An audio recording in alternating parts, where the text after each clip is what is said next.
તમામ social media influencers અને content creators છે એને હું અપીલ કરવા માંગુ છું કે આપ ફક્ત અને ફક્ત વ્યૂઝના કારણે અથવા ટીઆરપીના કારણે આપ ઇરરિસ્પોન્સિબલ બિહેવિયર ના કરો. આપ કોઈ પણ એવો કન્ટેન્ટ આપ પોતાના પેજ ઉપર અપલોડ ના કરો જેના કારણે માણસોમાં પેનિક ક્રિએટ થાય, સોસાયટીમાં નેગેટિવ મેસેજ જાય અથવા કોઈનો કેરેક્ટર અસેસિનેશન થાય.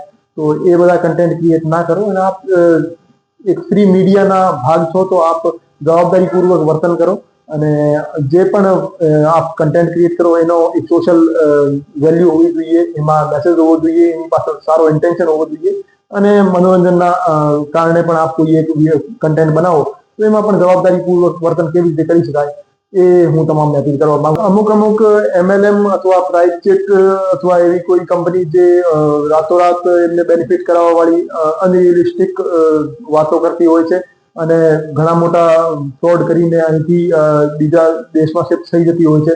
તો એ એડવર્ટાઇઝમેન્ટ માટે સોશિયલ મીડિયા કન્ટેન્ટ ક્રિએટર્સનો યુઝ કરતી હોય છે.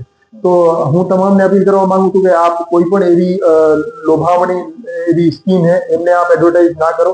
કોઈ ગેમ્બલિંગ ને લગત એક્ટિવિટીને આપ એડવર્ટાઇઝ ના કરો જેથી કોઈ સારા વ્યક્તિ જે તમારા ચક્કરમાં તમારી સ્કીમના ચક્કરમાં ના ફસાય અને પોતાની જીવનની કમાણી ના ગુમાવી દે. અન્યથા જે લીગલ એક્શન જે છે એમાં અમુક વખતે જે ફ્રોડુલન્ટ સ્કીમ છે એનો એડવર્ટાઇઝમેન્ટ અને એનો પ્રમોશન પણ ગુનો બને છે. તો એમાં કાયદાકીય કાર્યવાહી પણ થઈ શકે છે. તો જવાબદારીપૂર્વક વર્તન કરો અને જે વસ્તુથી સમાજમાં નેગેટિવ મેસેજ જતું હોય અથવા કોઈનો ડેમેજ થતું હોય એવી કોઈ વસ્તુને પ્રમોટ ના કરો.